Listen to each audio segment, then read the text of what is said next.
To my YouTube channel. आज आम UGC NET JRF CPT SSB Odia Sarala और पंचसखा साहित्यर किछिटा एमसीक्यू आलोचना करिबा। तो आज आमर प्रथम क्वेश्चन है सारला दासंक पितृदत्त नाम कौन थिला? सारला दासंक पितृदत्त नाम थिला सिद्धेश्वर परिड़ा। परवर्ती प्रश्न, सारला दासंक जन्म स्थान केउठी? सारला दासंक जन्म स्थान झंकड़ निकटस्थ कनकपुर पाटणा। परवर्ती प्रश्न, केउ देवींक ठारू सारला दास निजको समर्पित थिले बोली विश्वास रही? तो देवी सारलांक ठारे सारला दास निजको समर्पित थिले बोली विश्वास रही। सारला दासंक समय रे ओडिशार सम्राट किए थिले? सारला दासंक समय रे ओडिशार सम्राट कपिलेन्द्र देव थिले।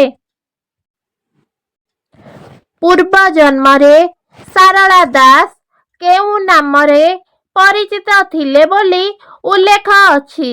पूर्व जन्म रे सारला दास कालिदास नाम रे परिचित थिले बोली उल्लेख अछि। परवर्ती प्रश्न, कपिलेन्द्र देवंक साम्राज्य केउठारू केते जाए विस्तृत थिला? कपिलेन्द्र देवंक साम्राज्य गंगा ठारू कावेरी पर्यंत विस्तृत थिला। परवर्ती प्रश्न, परशुराम विजय नाटकर स्रष्टा किए? परशुराम विजय नाटकर स्रष्टा कपिलेन्द्र देव। परवर्ती प्रश्न, पंचदश शताब्दी रे रचित केउ संस्कृत नाटकरे ओडिया गीत रही? तो आमर उत्तर हेउची परशुराम विजय। परवर्ती प्रश्न, अभिनव बेणी संहारम नाटक किए रचना करिथिले? अभिनव बेणी संहारम नाटक पुरुषोत्तम देव रचना करिथिले। परवर्ती प्रश्न, केउ विदेशी गवेषक ओडिशा इतिहास रे सारला दासंकु आदि स्रष्टा भावरे ग्रहण करिथिले? विलियम हंटर ओडिशा इतिहास रे सारला दासंकु आदि स्रष्टा भावरे ग्रहण करिथिले। परवर्ती प्रश्न, किए प्रथमे सारला दासंकु कपिलेन्द्रंक समकालीन बोली युक्ति बाढ़ीथिले? गोपीनाथ नंद शर्मा तांकर भारत दर्पण पुस्तक रे सारला दासंकु कपिलेन्द्रंक समकालीन बोली युक्ति बाढ़ीथिले। परवर्ती प्रश्न, सारला दासंकु शूद्र मुनि भावरे किए कहिचंती? सारला दास तांका ग्रंथ रे निजकु शूद्र मुनि कहिचंती। परवर्ती प्रश्न, सारला दासंक रचित प्रथम ग्रंथटी कौन? सारला दासंक रचित प्रथम ग्रंथटी हेउची बिलंका रामायण। परवर्ती प्रश्न, सारला महाभारतर श्लोक संख्या केते? सारला महाभारतर श्लोक संख्या 1,40,000।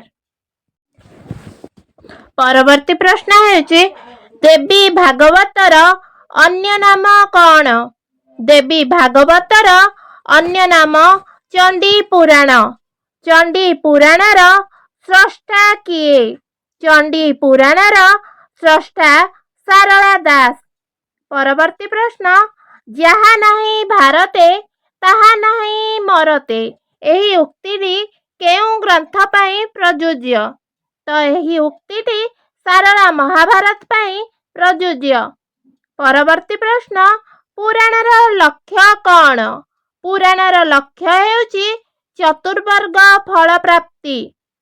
परवर्ती प्रश्न, चतुर्वर्ग फल कौन? चतुर्वर्ग फल हेउची धर्म, अर्थ, काम, मोक्ष। परवर्ती प्रश्न, ओडिया दांडी वृत्तर ଜନକ କିଏ? ଓଡ଼ିଆ ଦାଣ୍ଡିବୃତ୍ତର ଜନକ ସାରଳା ଦାସ।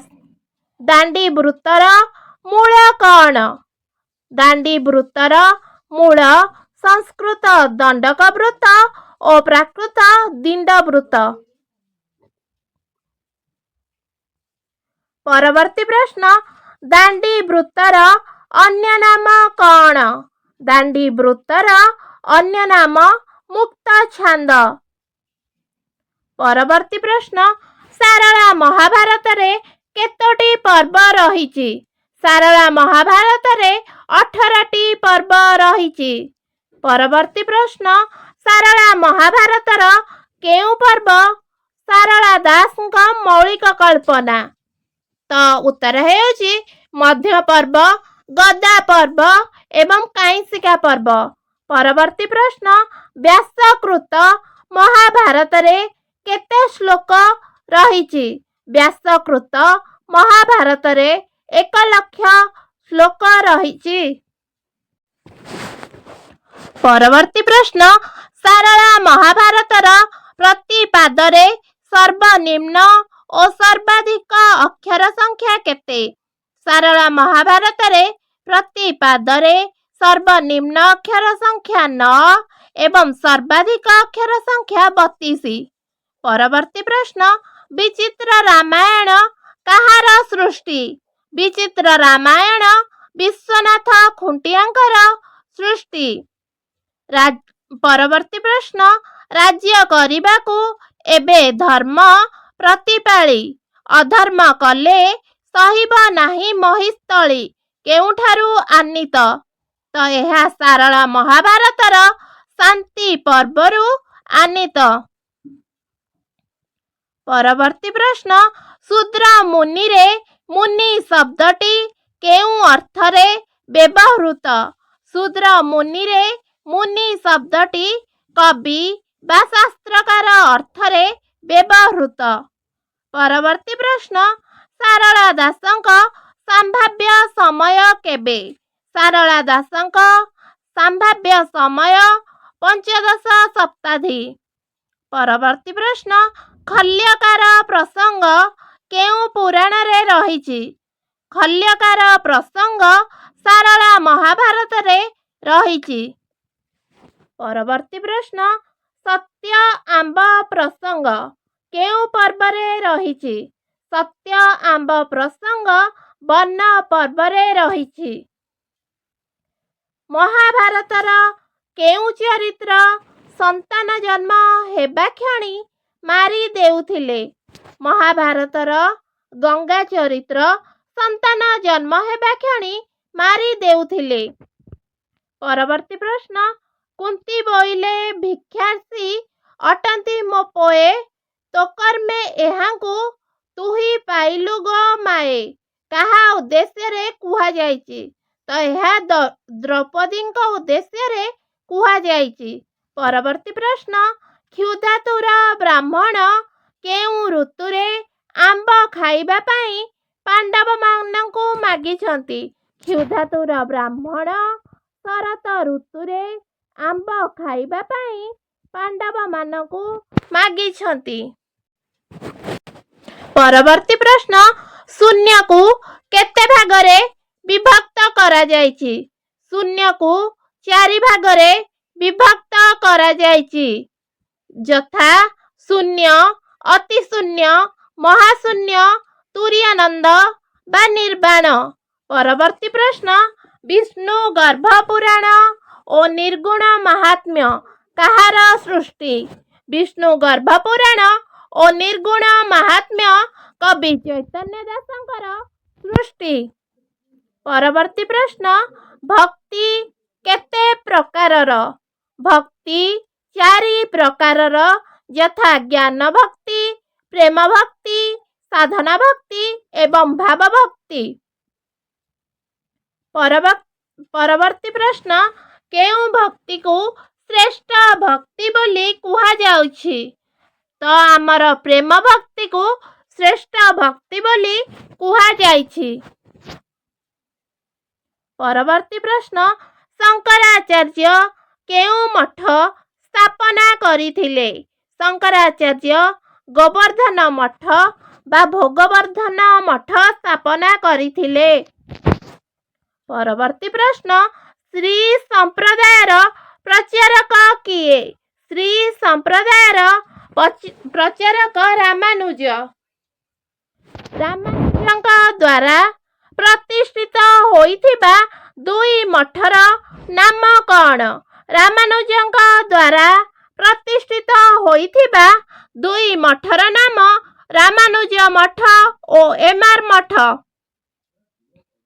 ପରବର୍ତ୍ତୀ ପ୍ରଶ୍ନ, ରୁଦ୍ର ସମ୍ପ୍ରଦାୟର ପ୍ରବର୍ତ୍ତକ କିଏ? ରୁଦ୍ର ସମ୍ପ୍ରଦାୟର ପ୍ରବର୍ତ୍ତକ ବିଷ୍ଣୁ ସ୍ୱାମୀ। ଭାବାର୍ଥ ଦୀପିକା ଭାଷ୍ୟର ଲେଖକ କିଏ? ଭାବାର୍ଥ ଦୀପିକା ଭାଷ୍ୟର ଲେଖକ ଶ୍ରୀଧର ସ୍ୱାମୀ। ପରବର୍ତ୍ତୀ ପ୍ରଶ୍ନ, ଉତ୍କଳୀୟ ବୈଷ୍ଣବଙ୍କ ଆରାଧ୍ୟ ଦେବତା କିଏ? ଉତ୍କଳୀୟ ବୈଷ୍ଣବଙ୍କ ଆରାଧ୍ୟ ଦେବତା ଶ୍ରୀ ଜଗନ୍ନାଥ। ପରବର୍ତ୍ତୀ ପ୍ରଶ୍ନ, ପୁରୀର ବିମଳାଙ୍କ ପୀଠକୁ କେଉଁ ପୀଠ ଭାବରେ ଗ୍ରହଣ କରାଯାଇଛି? ପୁରୀର ବିମଳାଙ୍କ ପୀଠକୁ କୁଚ ପୀଠ ଭାବରେ ଗ୍ରହଣ କରାଯାଇଛି। ପରବର୍ତ୍ତୀ ପ୍ରଶ୍ନ, ପ୍ରଭୁ ବଳରାମଙ୍କୁ ଲାଙ୍ଗଳି କାହିଁକି କୁହାଯାଏ? ପ୍ରଭୁ ବଳରାମଙ୍କୁ ଲାଙ୍ଗଳି କୁହାଯାଏ କାରଣ ସେ ଲଙ୍ଗଳ ଧରିଥିବାରୁ। ପରବର୍ତ୍ତୀ ପ୍ରଶ୍ନ, ଅଷ୍ଟାଙ୍ଗ ଯୋଗ କ'ଣ? ଅଷ୍ଟାଙ୍ଗ ଯୋଗ ହେଉଛି ଯମ, ନିୟମ, ଆସନ, ପ୍ରାଣାୟାମ, ପ୍ରତ୍ୟାହାର, ଧାରଣା, ଧ୍ୟାନ, ସମାଧି। ପରବର୍ତ୍ତୀ ପ୍ରଶ୍ନ, ଷଡ଼ଚକ୍ର କ'ଣ? ଷଡ଼ଚକ୍ର ହେଉଛି ମୂଳାଧାର, ସ୍ୱାଧିଷ୍ଠାନ, ମଣିପୁର, ଅନାହତ, ବିଶୁଦ୍ଧ ଏବଂ ଆଜ୍ଞା। ପରବର୍ତ୍ତୀ ପ୍ରଶ୍ନ, କୁଣ୍ଡଳିନୀ ସର୍ପ କେଉଁଠାରେ ଅବସ୍ଥାପିତ ହୋଇଥାଏ? କୁଣ୍ଡଳିନୀ ସର୍ପ ମୂଳାଧାର ବା ଗୁହ୍ୟ ଚକ୍ରରେ ଅବସ୍ଥାପିତ ହୋଇଥାଏ। ପରବର୍ତ୍ତୀ ପ୍ରଶ୍ନ, ବ୍ୟାକରଣ ଅନୁସାରେ ବାକ୍ କେତେ ପ୍ରକାରର?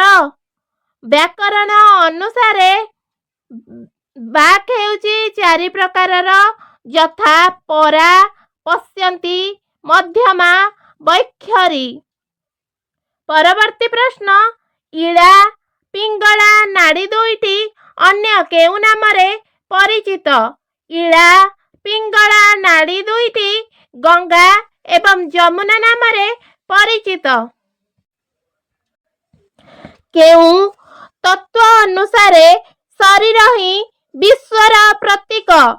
ପିଣ୍ଡ ବ୍ରହ୍ମାଣ୍ଡ ତତ୍ତ୍ୱ ଅନୁସାରେ ଶରୀର ହିଁ ବିଶ୍ୱର ପ୍ରତୀକ। ପରବର୍ତ୍ତୀ ପ୍ରଶ୍ନ, ଜଗନ୍ନାଥ ଯେ 16 କଳା ତହୁଁ କଳାଏ ନନ୍ଦବୋଳା କେଉଁ ଗ୍ରନ୍ଥର ଅଂଶ? ଏହା ହେଉଛି ଦିବାକର ଦାସଙ୍କ ଜଗନ୍ନାଥ ଚରିତାମୃତର ଅଂଶ।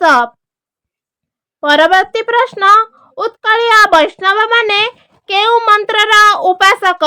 ଉତ୍କଳୀୟ ବୈଷ୍ଣବମାନେ ହରେ ରାମ ମନ୍ତ୍ରର ଉପାସକ। ହରେ କୃଷ୍ଣ ମନ୍ତ୍ରର ଉପାସକ କିଏ? ହରେ କୃଷ୍ଣ ମନ୍ତ୍ରର ଉପାସକ ଗୌଡ଼ୀୟ ବୈଷ୍ଣବ। ପରବର୍ତ୍ତୀ ପ୍ରଶ୍ନ, ମହାପାତ୍ର ସୋମନାଥ ଦାସର ତନୟ କିଏ? ମହାପାତ୍ର ସୋମନାଥ ଦାସର ତନୟ ବଳରାମ ଦାସ। ବଳରାମ ଦାସଙ୍କ ଜନ୍ମ ସମୟ କେବେ ବୋଲି ଗ୍ରହଣ କରାଯାଇଛି? ବଳରାମ ଦାସଙ୍କ ଜନ୍ମ ସମୟ ଖ୍ରୀଷ୍ଟାବ୍ଦ 1472 ରୁ 1476 ମଧ୍ୟରେ। ପରବର୍ତ୍ତୀ ପ୍ରଶ୍ନ, ଜଗନ୍ନାଥ ଦାସଙ୍କୁ ବୈଷ୍ଣବ ଧର୍ମରେ କିଏ ଦୀକ୍ଷିତ କରାଇଥିଲେ? ଜଗନ୍ନାଥ ଦାସଙ୍କୁ ବୈଷ୍ଣବ ଧର୍ମରେ ବଳରାମ ଦାସ ଦୀକ୍ଷିତ କରାଇଥିଲେ। ପରବର୍ତ୍ତୀ ପ୍ରଶ୍ନ, ପ୍ରତାପ ରୁଦ୍ରଦେବ ବଳରାମ ଦାସଙ୍କୁ କେଉଁ ଭାବେ ସମ୍ବୋଧନ କରୁଥିଲେ? ପ୍ରତାପ ରୁଦ୍ରଦେବ ବଳରାମ ଦାସଙ୍କୁ ପରମ ଗୁରୁ ଭାବେ ସମ୍ବୋଧନ କରୁଥିଲେ। ପରବର୍ତ୍ତୀ ପ୍ରଶ୍ନ, ବଳରାମ ଦାସଙ୍କ ରଚିତ ଦାଣ୍ଡି ରାମାୟଣର ଅନ୍ୟ ନାମ କ'ଣ? ବଳରାମ ଦାସଙ୍କ ରଚିତ ଦାଣ୍ଡି ରାମାୟଣର ଅନ୍ୟ ନାମ ଜଗମୋହନ ରାମାୟଣ। ପରବର୍ତ୍ତୀ ପ୍ରଶ୍ନ, ମାଲ୍ୟବନ୍ତରେ ବର୍ଷାକାଳ ପ୍ରସଙ୍ଗଟି ଦାଣ୍ଡି ରାମାୟଣର କେଉଁ କାଣ୍ଡରେ ବର୍ଣ୍ଣିତ? ମାଲ୍ୟବନ୍ତରେ ବର୍ଷାକାଳ ପ୍ରସଙ୍ଗଟି ଦାଣ୍ଡି ରାମାୟଣର କିଷ୍କିନ୍ଧା କାଣ୍ଡରେ ବର୍ଣ୍ଣିତ। ପରବର୍ତ୍ତୀ ପ୍ରଶ୍ନ, ଶ୍ରୀମଦ୍ ଭଗବତ ଗୀତାକୁ କିଏ ପ୍ରଥମେ ଓଡ଼ିଆରେ ଅନୁବାଦ କରିଥିଲେ? ଶ୍ରୀମଦ୍ ଭାଗବତ ଗୀତାକୁ ପ୍ରଥମେ ବଳରାମ ଦାସ ଓଡ଼ିଆରେ ଅନୁବାଦ କରିଥିଲେ। ପରବର୍ତ୍ତୀ ପ୍ରଶ୍ନ, ବ୍ରହ୍ମାଣ୍ଡ ଭୂଗୋଳର କବି କିଏ ଓ ଏହା କେତୋଟି ଅଧ୍ୟାୟରେ ବିଭକ୍ତ? ବ୍ରହ୍ମାଣ୍ଡ ଭୂଗୋଳର କବି ବଳରାମ ଦାସ ଏବଂ ଏହା 84 ଅଧ୍ୟାୟରେ ବିଭକ୍ତ। ପରବର୍ତ୍ତୀ ପ୍ରଶ୍ନ, ବଳରାମ ଦାସଙ୍କ ଲଙ୍କା ପୁରୀ ଗମନ ପ୍ରସଙ୍ଗ କେଉଁ ଗ୍ରନ୍ଥରେ ବର୍ଣ୍ଣିତ? ବଳରାମ ଦାସଙ୍କ ଲଙ୍କା ପୁରୀ ଗମନ ପ୍ରସଙ୍ଗ ବଟ ଅବକାଶ ଗ୍ରନ୍ଥରେ ବର୍ଣ୍ଣିତ। ପରବର୍ତ୍ତୀ ପ୍ରଶ୍ନ, ବାଙ୍କି ମୁହାଣରେ ବାଲି ରଥ ପ୍ରସଙ୍ଗ କେଉଁ ଗ୍ରନ୍ଥରେ ବର୍ଣ୍ଣିତ? ବାଙ୍କି ମୁହାଣରେ ବାଲି ରଥ ପ୍ରସଙ୍ଗ ଭାବ ସମୁଦ୍ରରେ ବର୍ଣ୍ଣିତ। ପରବର୍ତ୍ତୀ ପ୍ରଶ୍ନ, ମାଣବସା ଦିନ ବଳରାମ ଦାସଙ୍କ କେଉଁ ଗ୍ରନ୍ଥ ପାଠ କରାଯାଏ? ମାଣବସା ଦିନ ବଳରାମ ଦାସଙ୍କ ଲକ୍ଷ୍ମୀ ପୁରାଣ ପାଠ କରାଯାଏ। ପରବର୍ତ୍ତୀ ପ୍ରଶ୍ନ, ଚଣ୍ଡାଳ ବ୍ରାହ୍ମଣ ଯାଏ ଖୁଆଖୋଇ ହେବେ କେଉଁ ପୁରାଣରେ ବର୍ଣ୍ଣିତ? ତ ଲକ୍ଷ୍ମୀ ପୁରାଣରେ ବର୍ଣ୍ଣିତ। ପରବର୍ତ୍ତୀ ପ୍ରଶ୍ନ, ଜଗନ୍ନାଥ ଦାସ କେଉଁଠାରେ ଜନ୍ମଗ୍ରହଣ କରିଥିଲେ? ଜଗନ୍ନାଥ ଦାସ ପୁରୀ ନିକଟସ୍ଥ କପିଳେଶ୍ୱରପୁର ଶାସନରେ ଜନ୍ମଗ୍ରହଣ କରିଥିଲେ। ପରବର୍ତ୍ତୀ ପ୍ରଶ୍ନ, ଶ୍ରୀ ଚୈତନ୍ୟଙ୍କ ଓଡ଼ିଶା ଆଗମନ ବେଳକୁ ଜଗନ୍ନାଥ ଦାସଙ୍କ ବୟସ କେତେ ହୋଇଥିଲା? ଶ୍ରୀ ଚୈତନ୍ୟଙ୍କ ଓଡ଼ିଶା ଆଗମନ ବେଳକୁ ଜଗନ୍ନାଥ ଦାସଙ୍କ ବୟସ 18 ବର୍ଷ ହୋଇଥିଲା। ପରବର୍ତ୍ତୀ ପ୍ରଶ୍ନ, ମୂଳ ଭାଗବତର ଦ୍ୱାଦଶ ସ୍କନ୍ଧ ଯାଏଁ କେତୋଟି ଅଧ୍ୟାୟ ଅଛି? ମୂଳ ଭାଗବତର ଦ୍ୱାଦଶ ସ୍କନ୍ଧ ଯାଏଁ 335ଟି ଅଧ୍ୟାୟ ରହିଛି। ପରବର୍ତ୍ତୀ ପ୍ରଶ୍ନ, ଜଗନ୍ନାଥ ଦାସ କୃତ ଭାଗବତରେ ଦ୍ୱାଦଶ ସ୍କନ୍ଧ ଯାଏଁ କେତୋଟି ଅଧ୍ୟାୟ ରହିଛି? ଜଗନ୍ନାଥ ଦାସ କୃତ ଭାଗବତରେ ଦ୍ୱାଦଶ ସ୍କନ୍ଧ ଯାଏଁ 342 ଅଧ୍ୟାୟ ରହିଛି। ପରବର୍ତ୍ତୀ ପ୍ରଶ୍ନ, ଜଗନ୍ନାଥ ଦାସ ଓଡ଼ିଆ ଭାଗବତର କେତୋଟି ସ୍କନ୍ଧ ରଚନା କରିଛନ୍ତି? ଜଗନ୍ନାଥ ଦାସ ଓଡ଼ିଆ ଭାଗବତର 10ମ ସ୍କନ୍ଧ ଯାଏଁ ରଚନା କରିଛନ୍ତି। ଭାଗବତର ଏକାଦଶ ସ୍କନ୍ଧ କିଏ ରଚନା କରିଛନ୍ତି? ଭାଗବତର ଏକାଦଶ ସ୍କନ୍ଧ ମହାଦେବ ଦାସ ରଚନା କରିଛନ୍ତି। ପରବର୍ତ୍ତୀ ପ୍ରଶ୍ନ, ଭାଗବତର ଦ୍ୱାଦଶ ସ୍କନ୍ଧ କିଏ ରଚନା କରିଛନ୍ତି? ଭାଗବତର ଦ୍ୱାଦଶ ସ୍କନ୍ଧ ଦ୍ୱାରିକା ଦାସ ରଚନା କରିଛନ୍ତି। ପରବର୍ତ୍ତୀ ପ୍ରଶ୍ନ, ଗାଁର କେଉଁ ସ୍ଥାନରେ ଭାଗବତ ପାଠ କରାଯାଉଥିଲା? ଗାଁର ଭାଗବତ ଟୁଙ୍ଗିଠାରେ ଭାଗବତ ପାଠ କରାଯାଉଥିଲା। ପରବର୍ତ୍ତୀ ପ୍ରଶ୍ନ, ତୁଳାକୁ ଭିଣନ୍ତି ଯେସନ ସେରୂପେ କରିବା ବଖାଣ କିଏ କାହାକୁ କହିଛନ୍ତି? ତୁଳା ଭିଣା ଗ୍ରନ୍ଥରେ ଶିବ ପାର୍ବତୀଙ୍କୁ କହିଛନ୍ତି। ପରବର୍ତ୍ତୀ ପ୍ରଶ୍ନ, ଗୁପ୍ତ ଭାଗବତର ଲେଖକ କିଏ? ଗୁପ୍ତ ଭାଗବତର ଲେଖକ ଜଗନ୍ନାଥ ଦାସ। ପରବର୍ତ୍ତୀ ପ୍ରଶ୍ନ, ଜଗନ୍ନାଥ ଦାସ କେଉଁ ଗ୍ରନ୍ଥରେ ପଦ୍ୟକୁ ବ୍ୟାଖ୍ୟା କରିବା ନିମନ୍ତେ ଗଦ୍ୟର ବ୍ୟବହାର କରିଛନ୍ତି। ଜଗନ୍ନାଥ ଦାସ ତୁଳା ଭୀଣା ଗ୍ରନ୍ଥରେ ପଦ୍ୟକୁ ବ୍ୟାଖ୍ୟା କରିବା ନିମନ୍ତେ ଗଦ୍ୟର ବ୍ୟବହାର କରିଛନ୍ତି। ପରବର୍ତ୍ତୀ ପ୍ରଶ୍ନ, ଭୁଲା ମନ ଭୁଲୁ କାହିଁକି, ଉଡ଼ିଛି କାଳ ସଞ୍ଚାଣ ମନେ ନାହିଁ କି? ଭଜନର ସ୍ରଷ୍ଟା କିଏ? ଏହି ଭଜନଟିର ସ୍ରଷ୍ଟା ହେଉଛନ୍ତି ଜଗନ୍ନାଥ ଦାସ।